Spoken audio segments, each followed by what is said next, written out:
أعوذ بالله من الشيطان الرجيم. بسم الله الرحمن الرحيم. الحمد لله رب العالمين. اللهم صل وسلم وبارك على سيدنا وحبيبنا ومولانا محمد الأمين وعلى آله وصحبه أجمعين. أما بعد، سبحانك لا علم لنا إلا ما علمتنا إنك أنت العليم الحكيم.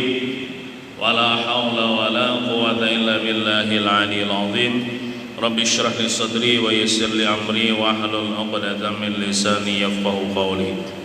Alhamdulillah, kita bersyukur kepada Allah Ta'ala yang telah memberikan taufik dan hidayahnya kepada kita sehingga dapatlah kita berhadir menuntut ilmu agama pada malam hari ini. Salawat dan salam semoga senantiasa tercurah kepada junjungan kita Nabi besar Muhammad sallallahu alaihi wasallam. Allahumma salli wa sallim ala sayyidina Muhammad wa ala ali sayyidina Muhammad. Tak lupa kita memperbaharui niat i'tikaf kita. Bismillahirrahmanirrahim. Nawaitu an a'taqifa fi hadzal masjid sunnatan lillahi ta'ala. Halaman 15, kalam ke-71. Bismillahirrahmanirrahim. Wa qala rahimahullahu ta'ala, akrimul ulama'a fa innahum 'indallahi kurama'u. Ini hadis Nabi lah yang sini sampaikan ini. Akrimul ulama'a fa innahum 'indallahi kurama'u. Artinya, situ kan tidak artinya lah, kita artikan. Akrimul ulama'a, muliakan olehmu akan ulama. Jadi kita disuruh oleh Rasulullah untuk memuliakan ulama.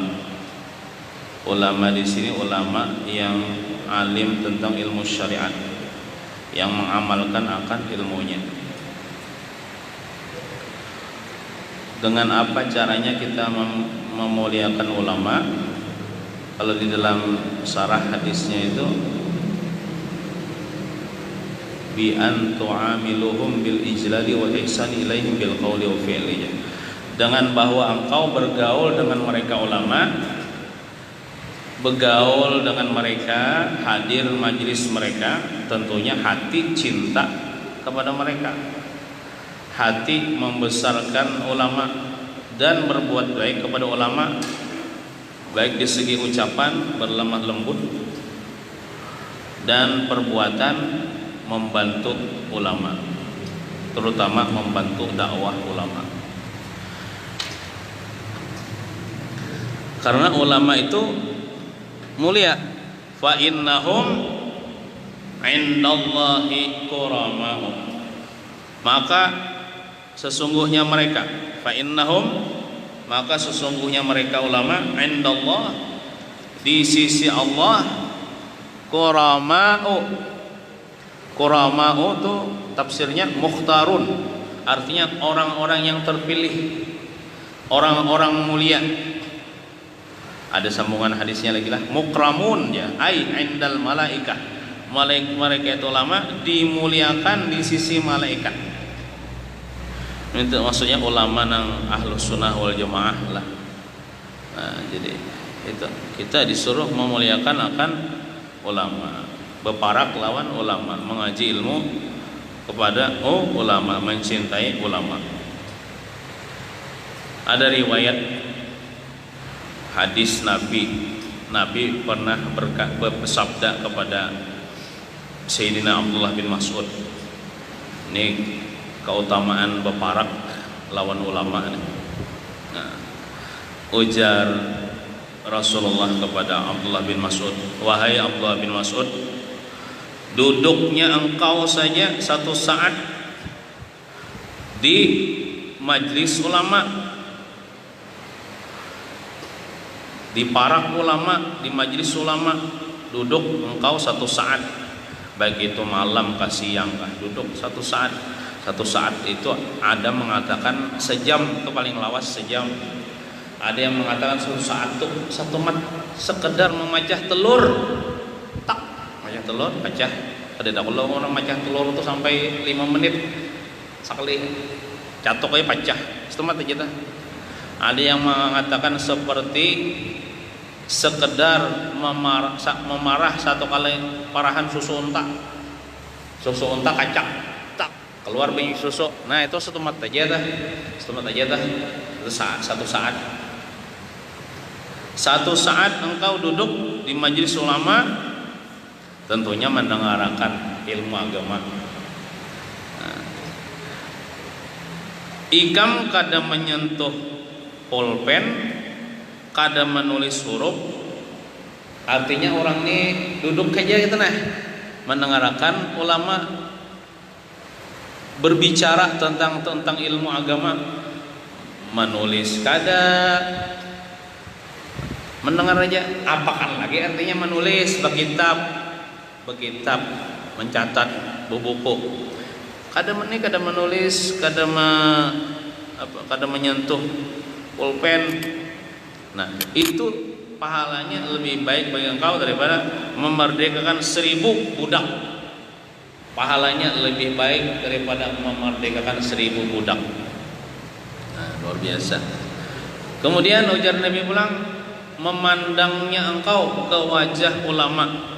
Ini bujur-bujur ulama lah, nang kayak ulun ini lain ulama lah, ulun ini kaum aja. Ulama zaman sekarang anggaplah kayak guru bahid, ulama kan, ulama nang apa? Terlihat dari diri sini tuh tanda-tanda kesalehan.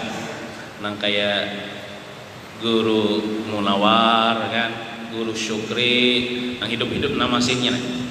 Nang kayak guru Wildan, guru Muaz, guru Danau, banyak lagi guru-guru kita nang ulama-ulama kita nang masih hidup nang di situ tanda-tanda kesalehan nampak pada wajah sidin. Nah, memandang ke wajah ulama tapi memandangnya dengan pandangan cinta kepada ulama. Ini ada juga memandang tapi memandang sarik. Nah, memandang cinta, memandang kita. Jadi bagus saya lah di rumah kita tak ada foto-foto ulama kan. Walaupun foto-foto ulama, foto guru sekompol misalnya, foto Habib Umar misalnya, itu lebih baik bagi engkau daripada engkau punya 1000 kuda, engkau sedekahkan 1000 kuda itu untuk para tentara, yang mana tentara tersebut berjihad di jalan Allah, membela agama Allah di peperangan. Luar biasa. Sekali memandang aja nah wajah ulama dengan pandangan mahabbah, itu lebih gonal pahalanya daripada 1000 kuda yang kita sedekahkan di jalan Allah. 1000 kuda. Bahkan orang berperang pemuda kan, berperang membela agama Allah. Luar biasa. Kemudian ujar Nabi pulang nih, bersabda kepada Sayyidina Abdullah bin Mas'ud, engkau mengucapkan salam kepada ulama, tetamu ulama nih, tetamu tuan guru, assalamualaikum, waalaikumsalam. Yang mengucapkan salam itu kan mendoakan ulama, artinya itu berbuat baik kepada ulama, toh termasuk memuliakan ulama karena perintahnya tadi akrimul ulama. Engkau mengucapkan salam kepada ulama itu lebih baik, artinya lebih gonal pahalanya bagi engkau daripada beribadah 1000 tahun. Wah, luar biasa. Umur kita paling antara 70-80 mati kita nih ya lah, mati. Tapi pahala kita nang kayak orang berumur 1000 tahun beribadah. Luar biasa umat Nabi Muhammad nih. Nah, kita bila tetamu orang ulama atau orang alim mengucapkan salam, bagusnya mengambil berkat salaman pulang. Maka ulama nang bujur-bujur ulama nih bersalaman kita ya kalau menyentuh tangan sidin itu besanak ya kalau bersalaman juan guru sidin gitu nah, guru sidin bersalaman guru sidin sampai kepada Rasulullah.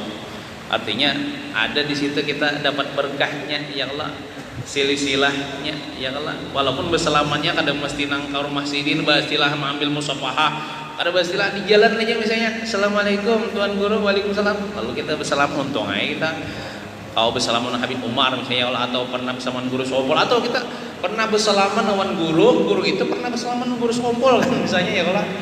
Nah itu luar biasa. Nah, itu mengucapkan salam itu lebih baik daripada beribadah 1000 tahun. Nah, luar biasa. Kemudian lagi ada sebutkan dalam hadis, barang siapa ajar Nabi berjalan menuju halaqah orang alim. Halaqah tuh majelis ilmu nang kayak bebundar nih, halaqah ngarannya. Tentunya hendak mendengarkan nasihat ulama. Setiap satu langkah itu 100 pahala dicatat. Setiap satu langkah 100 pahala. Inya duduk di situ mendengarkan apa yang diucapkan ulama. Setiap satu kalimat itu bilang yang diucapkan ulama inya dengar, inya catat kan misalnya, itu dapat satu kebaikan. Nah, luar biasa. Nah,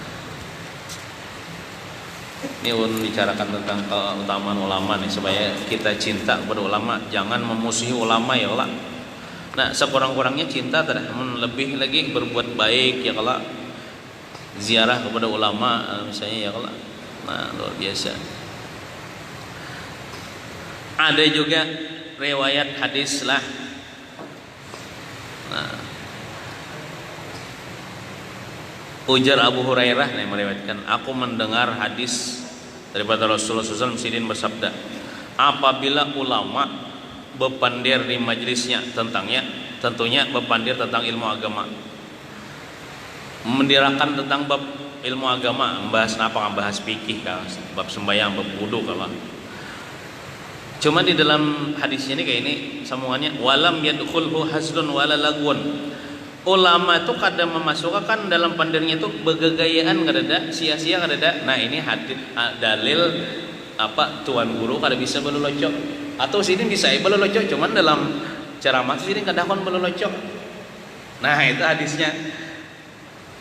Nah, tapi misalnya ada tuan guru belolocok, salahkan ya, mungkin ada dalilnya supaya orang kadang ngantuk. Ya ada tuan guru mah itu kada locok lalu yo. Nah, kayak guru bahit kan bisa belolocok sih. Bahkan sidin tuh ya termasuk nang jangan belolocol aja sidin, masalah ilmu agama ini jangan digaya-gayakan. Nah, kita mendengar misalnya ya Allah, anggaplah guru bahit ya Allah, guru bahit sidin kada tapi bisa belocol-locol, kada bisa bergaya-gaya.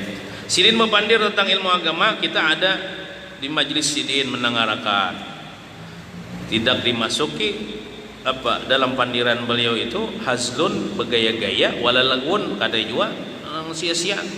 Allah ciptakan setiap kalimat yang sidin ucapkan itu, yang keluar daripada mulut sidin itu, nang kita dengar nih, itu setiap kalimat Allah ciptakan seorang malaikat. Malaikat itu kena tugasnya memintakan ampun atas dosa ulama itu dan dosa hadirin yang mendengarkan sampai hari kiamat. Bila bulikan daripada majlis itu, mereka itu bulikan halkan sudah diampuni dosa-dosa mereka itu. Kemudian Rasulullah bersabda, humul qaum la yashqa bihim jalisuhum. Mereka itulah kaum yang tidak celaka orang yang sekedudukan dengan mereka. Ulama naga itu luar biasa. Makanya kan banyak di antara habaib itu nang kada belolocok atau nah. Ya kalau tapi membelocok ya silahkan ya, ada mungkin dijual dalilnya. Nah, artinya memang serius bicara tentang agama. Itu apa yang terucap daripada sini itu satu kalimat diciptakan Tuhan seorang malaikat. Malaikat itu kena beristighfar, memintakan ampun atas dosa-dosa ulama itu dan dosa-dosa yang hadir seberataan sampai hari kiamat pulang. Malaikat itu beristighfar. Nah, luar biasa. Kemudian nih ada pulang riwayat hadis, siapa ujar Nabi memandang ke wajah ulama satu kali pandangan, imbah memandang itu himung hatinya. Karena wajah-wajah ulama itu wajah-wajah yang menyejukkan. Apabila kita memandang mereka, mengingatkan kita kepada Allah, mengingatkan kita kepada Rasulullah, mengingatkan kita kepada hari akhirat. Kita memandang wajah ulama lalu kita senang dengan pandangan itu. Allah ciptakan daripada satu kali pandangan itu seorang malaikat pulang yang mana malaikat itu memintakan ampun atas dosa-dosa orang yang memandang itu sampai hari kiamat. Luar biasa. Makanya kan di majelis ulama nomor 1 ada TV-nya TV-nya supaya kita melihat wajah sidinnya Allah. Nah, kemudian lagi ujar Sayyidina Ali bin Abi Thalib, memandang ke wajah ulama itu ibadah, dan itu menjadi cahaya pada pandangan, cahaya pada hati. Apabila duduk orang alim untuk mengajarkan ilmu agama, kita ada di situ, maka setiap masalah yang dibahas oleh orang alim itu akan diberikan Allah Ta'ala satu istana di dalam surga bagi orang alim dan bagi orang yang hadir mendengarkannya. Luar biasa kelebihan hadir di majelis ilmu agama. Di majelis ilmu agama, di majelis ulama itu ibaratnya tuh pacangan masuk surga. Ujar Nabi pulang bersabda, siapa yang memuliakan ulama maka sama memuliakan aku, ujar Nabi, karena ulama itu adalah kekasihku. Siapa yang memuliakan aku, ujar Nabi, sama memuliakan Allah Ta'ala, karena aku ini kekasih Allah. Siapa yang memuliakan Allah maka tempatnya akan disediakan di dalam surga. Ujar Nabi pulang, muliakanlah ulama, maka sesungguhnya ulama adalah pewaris para nabi. Pewaris para nabi. Nah, kemudian lagi ujar Nabi, siapa yang menziarahi ulama maka seakan-akan dia menziarahi aku. Siapa yang bersalaman dengan ulama maka sama bersalaman lawan aku. Apalagi ulama itu kan bersalamannya itu musal sanadnya sampai kepada Rasulullah ya Allah. Siapa yang sekedudukan dengan ulama sama jangan sekedudukan dengan aku di dunia. Siapa yang sekedudukan dengan aku di dunia, makanya sekedudukan dengan aku, ujar Rasulullah, di negeri akhirat, artinya di dalam surga. Kemudian lagi ujar Nabi bersabda, tadi kan ulama yang hidup, ini ulama yang sudah wafat, walaupun ulama itu hakikatnya kan berpindah aja tempatnya. Ujar Nabi bersabda, siapa yang menziarahi ulama fi qabrihi, di kuburnya. Ketujuh nih ziarah orang-orang soleh, ziarah kubur para ulama. Lalu nang ziarah nih membaca satu ayat saja daripada Al-Quran, apakah lagi saya sinan seayat misalnya, anggaplah A'udzubillahi minasyaitonirrajim, Yasin, sadaqallahul azim, seayat ya lah. Dihadiahkannya kepada arwah atau arwah ulama itu, maka Allah Ta'ala memberikan setiap satu langkah itu singgasana di dalam surga, atau istana di dalam surga. Berapa kali melangkah menziarahi, apalagi menziarahi nang jauh-jauh, misalnya ya Allah jauh melangkahnya banyak banget bisa istana di dalam surga. Nah, dan adalah baginya setiap huruf ulang nanginya baca daripada ayat Quran itu satu istana ulang di dalam surga daripada emas. Tadi kan beberapa istana aja. Bang istana ulang daripada emas di dalam surga. Pokoknya menziarahi ulama baik nang hidup ataupun nang sudah meninggal dunia itu bagus benar. Dosa diampuni Allah Ta'ala. Pacangan masuk surga. Luar biasa. Lawan kita misalnya ya kalau sibuk kada kawa ziarah kasih to kamari, ya minimalnya bahadiah Fatihah lawan ulama. Atau kita bisa sembahyang hadiah, jangan kada ingat membuat ulama kita. Misalnya mah hadiah ikuitan sembahyang 2 rakaat, sembahyang sunat mutlak, lalu hadiahkan ya Allah pahalanya lawan mama abah ulun sudah meninggal dunia. Buat aja ulama kan, misalnya anggaplah guru sekumpul ada tuh kelampayan kasih seman al-madani ya kalau si Abdul Qadir Jilani nah itu kayak kita baca ratib hadat deh. Nah itu kan kita bahadiah kepada zuriat Rasulullah ya kalau Faqih Muqaddam ya kalau banyak lagi Ubahan Sadah Ali Ba'alawi ya kalau buahan bukan ulama-ulama sufi. Habibullah Al-Haddad itu kan ulama-ulama dah. Kita berhadiah dengan mereka itu, ujar Rasulullah, tahadau tahabu, berhadiah-hadiahanlah kalian, niscaya kalian saling mencintai. Menghadiahi orang yang sudah berpindah alamnya itu dengan ya Fatihah, dengan ayat Quran, maka kalian pasti saling mencintai. Lalu mereka cinta kepada kita. Lamun ulama sudah cinta kepada kita, lamun nama kita sudah ada di hati ulama, ganal harapan kita dapat berkat syafaat ulama itu nanti di negeri akhirat. Nah itu. Kemudian lagi terusakan kalam yang ke-72. Laulal ulama'u la halaka ummati. Ini hadis Nabi juga lah. Laulal ulama'u la halaka ummati. Ujar Nabi, laulal ulama'u, jikalau kadada ulama di kampung misalnya, Allah kadada ulamanya, sekuekong kadada ulamanya, la halaka ummati, niscaya binasa umatku. Binasa itu matian kah? Ini maksudnya nih, binasa ini karena jahil, kadada nang melajari, lalu kada tahu di agama, lalu nang digawi itu dosa ya terus. Orang menggawi dosa terus, oh ya celaka, ya binasa. Nah maksudnya binasa ini itulah. Nah, kada tahu di agamanya karena kada denang melajari agama, kada denang buka majlis ilmu agama, binasa ai umatku. Binasanya apa? Kada sembahyang, ya. Kada tahu di agama, kada puasa, binasa ai. Menggawi nang haram, kada denang menagur, kada denang amar ma'ruf nahi mungkar, binasa ai umatku.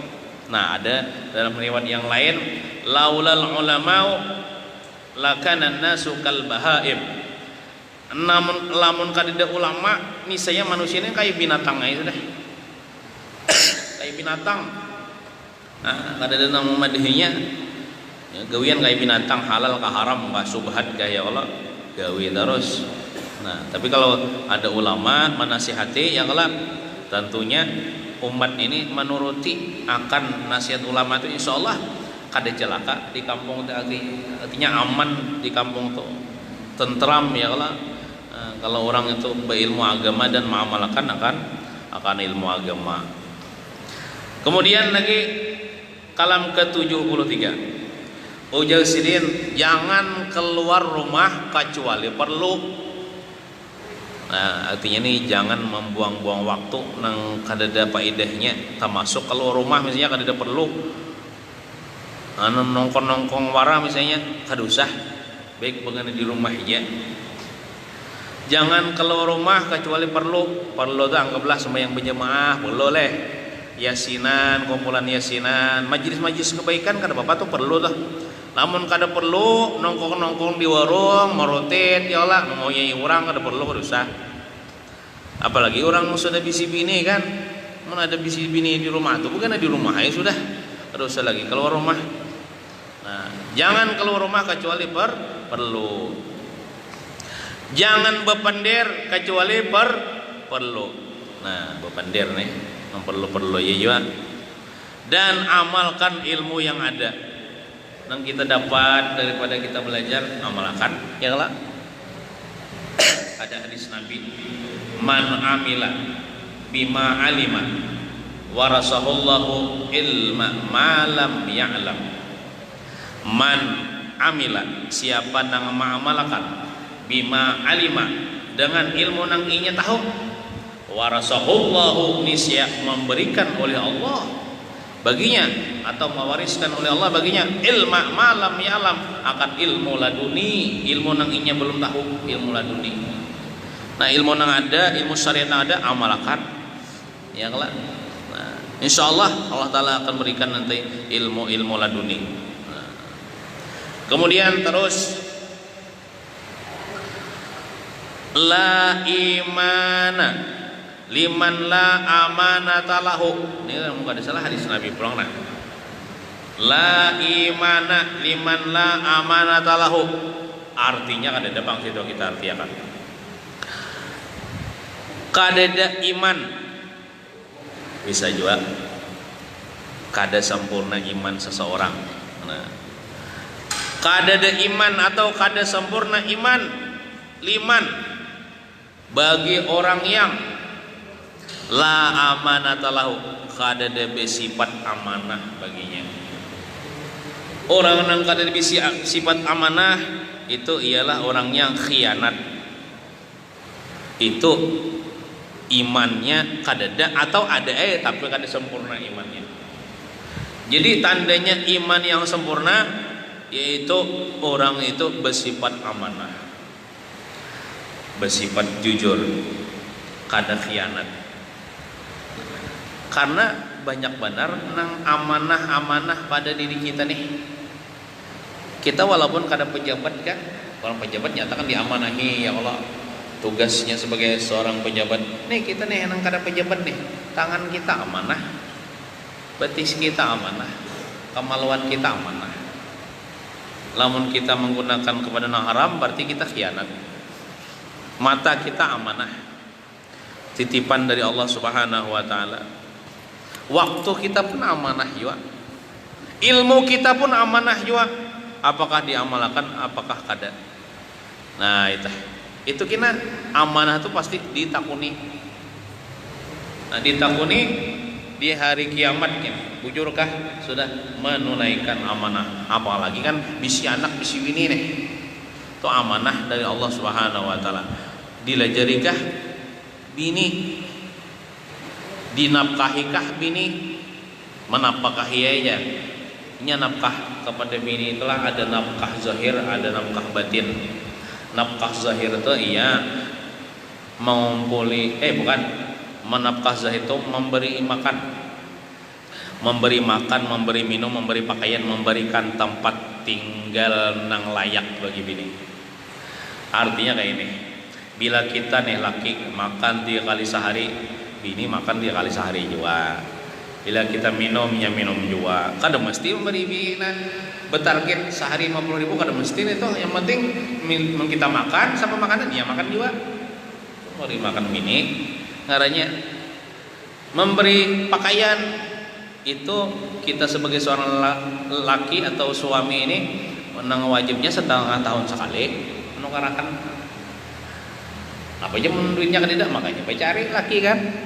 Setengah tahun sekali itu insya Allah kawai kita kumpul menukarakan bini baju nukarakannya pulang baju nang menutup aurat, jangan baju nang ingin sini misalnya kelihatan ketiak. Maka itulah yang berusaha kan, artinya menukarakan mulai ujung rambut sampai ujung kaki. Berarti setahun 2 kali leh, setahun 2 kali. Lamun kita kada bisa nukarakan, yulung duitnya. Nah tukar seorang aja, karena orang kada bisa memilih akan misalnya ya Allah. Amun lakinya misalnya miskin, fakir, mencari sudah, tapi penghasilannya sedikit, kada kawan nukarakan. Mintari lirela ay lawan bini, mintarila, minta ampun, minta maaf, ulun kada kawan nukarakan baju. Harus mintarila lah. Nah, lalu bini itu disuruh merelakan, pahala bini merelakan. Nah, itu nafkah zahir, memberikan tempat tinggal ya Allah. Barang menyiwa kada upaya juga ya Allah yang nang layak. Kemudian makanya laki itu kan mencari. Nah, adapun bini misalnya bisnis usaha sendiri, itu duitnya lain duit laki. Kita misalnya Allah sebagai seorang laki nih, bisnis usaha. Sakanya bini bisnis usaha sendiri juga. Itu walaupun bini itu sugih pada kita, tetapi duit kita nih mau si bini bukan, bini itu sugih juga berdosa dia emosi, berdosa laki. Nama emosi itu duit laki, walaupun bininya berduit. Kita itu duitnya tuh gasannya memang mau si itu laki bukan bini mau si laki kan, tapi laki mau si bini. Nah kayak itu.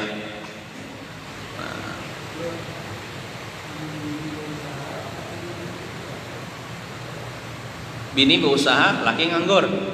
Berusaha laki, amunnya sanggup aja, kecuali lakinya misalnya stroke ya Allah, kada kau lagi berusaha, kada kau aja sudah, bini aja berusaha.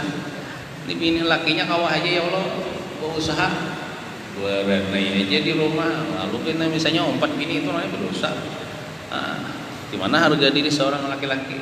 Nah kecuali misalnya kayak ini, laki misalnya berusaha, lalu bini ini membantui laki berusaha, itu harta tuh ampun laki seutuhnya, bukan ampun bini. Kadida dalam istilah, contohnya misalnya kan bercerai ya Allah. Kadida istilah harta gunung gini dalam Islam tuh ada. Lamun waktu bersama nih, belum bercerai, laki begawi lalu bisi usaha laki, bini membantui. Pas sudah bercerai itu laki seutuhnya itu. Kecuali ada kesepakatan. Nina separuh nih hasilnya kesanku, ini separuh kesan nikah ini ya. Kecuali ada nih tuh. Ada pandir berdulu gitu. Pas bercerai bisa dibagi. Tapi mungkin tidak pandirnya itu seutuhnya ampun laki. Kada boleh bini itu menuntut harta gunung ini, kan tidak harta gunung ini dalam Islam. Nah kecuali tadi bini kan bisa usaha sendiri, itu pun bini itu laki kada boleh mengambil. Gitu. Nah itu nafkah zahir. Nafkah batin bang, nafkah batin itu kan bini amanah tadi Allah, kita harus menunaikan amanah kepada bini. Nafkah batin itu kan hanya nang melayani di ranjang aja bang lah. Nafkah batin itu termasuk bang, bila bini misalnya Allah hendak misalnya Allah kita sanggup menunaikan, wajib kita menunaikan. Sebaliknya juga bila laki itu hendak, bini kada pun melayani laki, berdosa juga bini, dilaknat sampai ke subuh seandainya itu waktu malam. Kecuali haid, nifas, ada hawa itu ada uzur. Pada ada uzur apa-apa namanya pada orang melayani laki. Nah, jadi sama-sama menunaikan hak. Nah, nafkah batin itu ada sebagian ulama mengatakan bukannya melayani di ranjang aja, tapi melajari akan ilmu agama kepada bini. Masalah sembahyangnya, masalah haidnya, masalah nifasnya, masalah hak-hak harus ditunaikan kepada laki. Memadahi bini, jangan membuka aurat keluar rumah, jangan berjabang rambut, pokoknya keluar rumah mah menutup aurat gitu. Belajari tentang bagaimana bersopan santun kepada laki. Binilah pian melawan ulun ini jangan baik kembako tapi pian ulun gitu. Bukan ulun hendak itu hormati kada, tapi itu faedahnya, manfaatnya kepada pian juga. Bila pian dah bakti lawan laki, pian juga masuk surga. Tapi bila pian kada bakti lawan laki, pian juga masuk neraka. Nah, gitu. Kalau laki itu ada jadi masalah, bini durhaka tak, taat kada jadi masalah. Tapi bininya bila taat, bininya juga nang nyaman. Bila durhaka, ini juga nang sakit kena. Nah, itu harus disampaikan tak pada bini tak. Lamun kada bisa melajari bini ilmu agama, kada boleh melarang bini keluar rumah untuk menuju majlis taklim. Namun kada bisa melajari bini di rumah nih. Bini suruh akan naik mengaji majlis taklim. Lamun bini sudah dilajari di rumah, lakinya sudah sanggup melajari di rumah, bini itu biar kada usah lagi keluar rumah mencari majlis taklim. Nah, jadi bini itu amanah juga. Bagaimana kita menunaikan amanah, kita lajari ilmu agama, kita jaga keluarga kita, anak kita juga, kita suruh sembahyang kan. Lamun kita kada tahu-tahu, kita jadi takuni akan amanah itu kita. Kita khianat akan amanah itu kita. Kemudian 75 yang namanya beriman itu ialah berharap kepada Allah dan takut kepada Allah. Ini maksudnya tanda orang yang bujur-bujur beriman kepada Allah, hatinya selalu senantiasa mengharapkan kepada Allah, berharap kepada Allah, dan senantiasa takut akan Allah, takut kepada Allah, takut siksa Allah, takut murka Allah. Itu tandanya orang-orang yang bujur-bujur beriman atau imannya sempurna itu hanya mengharap kepada Allah. Apapun perkara, apapun hanya bertawakal kepada Allah, berharap kepada Allah. Jangan berharap kepada makhluk. Hanya takut kepada Allah, jangan takut kepada makhluk, termasuk jangan takut kepada ancaman-ancaman makhluk. Karena ancaman-ancaman makhluk itu kadang memberikan mudarat sedikit pun. Kita kada perlu, apalagi ancaman-ancaman makhluk itu apa mengancam akan agama kita, mengancam akan apa akhirat kita. Ya Allah. Nah, kita kada perlu takut. Karena kita orang beriman ini hanya minta tolong, berharap kepada Allah, dan Allah Maha menolong, Maha memberikan pertolongan kepada kita. Wallahu alam bisawab.